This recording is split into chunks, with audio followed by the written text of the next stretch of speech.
السلام علیکم دوستانو، په دې هیله چې ټول به راته روغ او جوړ یاست. د سریلانکا پر وړاندې د راتلونکو سیالیو لپاره افغان لوبډله وټاکل شوه.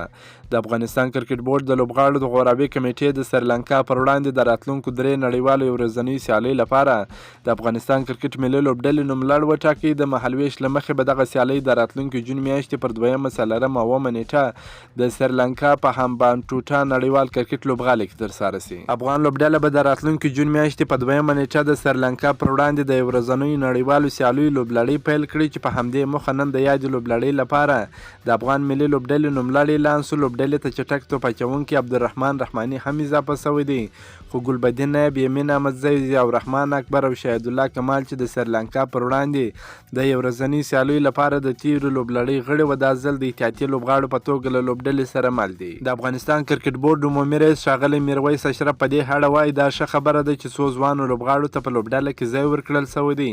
نړیوال جام ته زموږ تیاری له وړاندې پیل شوی دی او پوره هڅه به کوو چې د لوبډلې جوړښت او توازن برابر کړو او په ښه توګه یادو سیالیو ته تیاره کړو. نوموړي زیاته کړې چې افغان لوبډله د یادو سیالیو لپاره د غوره چمتووالي په موخه اوس مهال په سوپر ګولا زرغون افغانستان جام سیالیو کې بوخته ده او باوري دی چې د سریلانکا پر وړاندې سیالیو کې به ښه پایلې ترلاسه کړي. په لوبډله کې 2 نویو ځوانانو ته چانس ورکول شوی دی، وکټ ساتونکي اکرام علي او عبدالرحمن رحماني چې چټک توپ اچوونکي ارلونډر دی. دواړه ډېر زبردست لوبغاړي دي. اکرام علي په 2019 کال نړیوال جام کې د ویسټ انډیز پر وړاندې ډېره زبردست بهترینه لوبه ترسره کړې وه.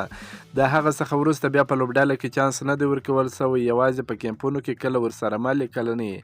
او عبدالرحمن رحماني بیا تر اوسه پورې په لوبډله کې نه دی لوبېدلی، یوازې د ملي لوبډلې سره په کیمپونو کې برخه اخیستې ده، خو تر اوسه په ملي لوبډله کې نه دی لوبېدلی.